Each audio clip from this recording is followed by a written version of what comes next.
السلام علیکم ورحمۃ اللہ وبرکاتہ۔ آج کا طاقتور وظیفہ ان لوگوں کے لیے ہے جن کی محبت بچھڑ چکی ہے یا محبوب بات نہیں کر رہا۔ یہ ایک مجرب اور آزمودہ عمل ہے۔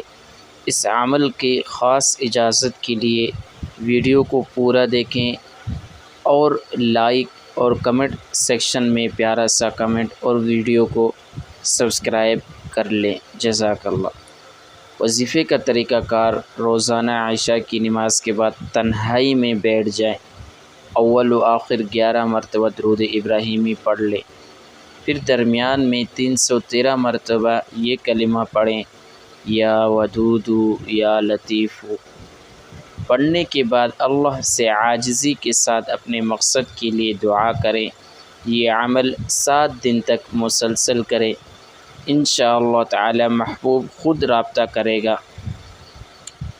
شرائط: مکمل یقین کے ساتھ پڑھیں، ناپاکی کی حالت میں وظیفہ نہ کریں، کسی کے نقصان کے لیے استعمال نہ کریں۔ اللہ پاک سب کی جائز دعاؤں کو قبول فرمائے، آمین ثم آمین۔